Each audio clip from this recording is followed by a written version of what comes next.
కాంగ్రెస్ పార్టీకి ఎప్పుడైనా ఒకటే భాష అర్థమవుతుంది, పోరాడితేనే అర్థమవుతుంది. 69 నుంచి పోరాడినాం కాబట్టే తెలంగాణ వచ్చింది. ఇప్పుడు పోరాడితేనే ఖచ్చితంగా రేపటి నాడు మన ఉద్యమకారులకు న్యాయం జరుగుతుంది. ఇవాళ నిజంగా బాధ అనిపిస్తుంది నాకు. మనం ఎవరం అందరం మనం టైగర్స్, మనం సింహాలం. నాకు కొట్లాడినాం, మనం కొంచెం బాధపడ్డాం కరెక్టే. మనోళ్ళే గాయం చేసిరు కాబట్టి నొప్పి ఎక్కువైతుంది. అంతే తప్పితే గాయాలకు భయపడేటోళ్ళం కాదు. మనం కొట్లాడాలి, మళ్ళీ పిడికిలు బిగించాలి. ఎవరి కోసం కొట్లాడాలి? తల్లిని విముక్తం చేసినాం కదా, తల్లిని విముక్తం చేసినాం, కానీ మనం బానిసలైనాం. ఇవాళ మన బానిస సంఖ్యలు తెంచుకోవడం కోసం మనం ముందటికి పోవాలి. మన బతుకు తెరువు కోసం మనం ముందటికి పోవాలి. మన పిల్లల దగ్గర, మన కుటుంబం దగ్గర మన గౌరవం నిలబెట్టుకోవడం కోసం ఖచ్చితంగా ముందుకు పోవాలి, ముందడుగేయాలి, వేద్దాం. నేను ఆనాడు చెప్పినా మళ్ళీ ఈనాడు చెప్తున్నా, ఉద్యమకారులు బాగా కష్టపడున్నారు, ఇబ్బంది పడున్నారు. మళ్ళా ఒకసారి మీ మీద లాఠీ పడితే దానికి ముందు నా మీద పడేటట్టు మీ ముంగట నేను నడుస్తాను ఆనాడు చెప్పిన, మళ్ళీ కూడా చెప్తా ఉన్నా. మీ మీదికి ఎక్కువ పెడితే ఆ బుల్లెట్ మొదట నన్ను దాటుకొనే మీ దగ్గరకు వస్తుందనే విషయాన్ని కూడా నేను మళ్ళీ చెప్తా ఉన్నా. నేను ఉట్టుగా చెప్తలేను, చాలా బాధతో ఆవేదనతో చెప్తున్నా. మా అన్నదమ్ములు, అక్క చెల్లెలు అలా మాట్లాడిన వాళ్ళందరికీ చెప్తున్నా. నేను, మీరు బయట ఉండి బాధపడ్డారు, నేను లోపల ఉండి బాధపడ్డా. అంతకు మించి కొత్తగా జరిగింది ఏం లేదు. నేను జీ హుజూర్ అంటే గానే ఉంటుంటే, క్యా హుజూర్ అన్న కాబట్టి గీడున్నాయి అలా బయట. కాబట్టి మీరు ఆలోచన చేసుకోండి, అర్థం చేసుకోండి.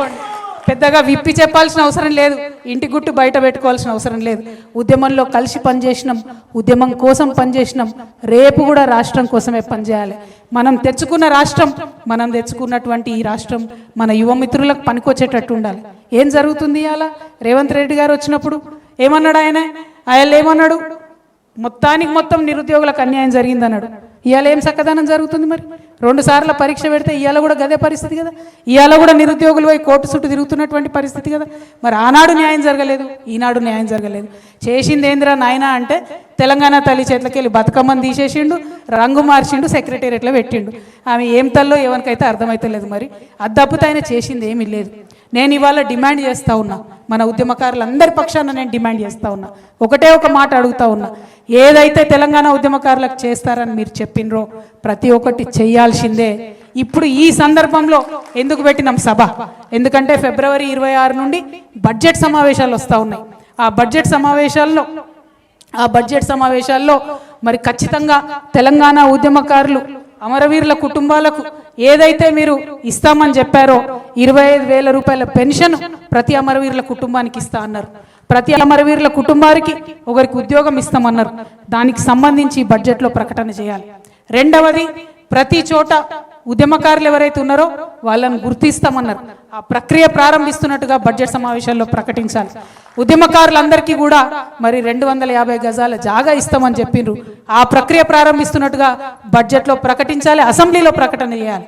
ఉట్టికి కాదు, ఉద్యమకారులకు ఏదైతే సంక్షేమ బోర్డు పెడతామన్నారో ఆ సంక్షేమ బోర్డు ప్రకటన చేయాలి. చేయకుంటే ఊరుకునేదే లేదు. నేను హెచ్చరిక చేస్తా ఉన్నా, రేవంత్ రెడ్డికి కాదు, కోదండరామ్ సార్కి నేను హెచ్చరిక చేస్తా ఉన్నా. ఎందుకంటే రేవంత్ రెడ్డిని ఉద్యమకారులు నమ్మిందే మీ వల్ల.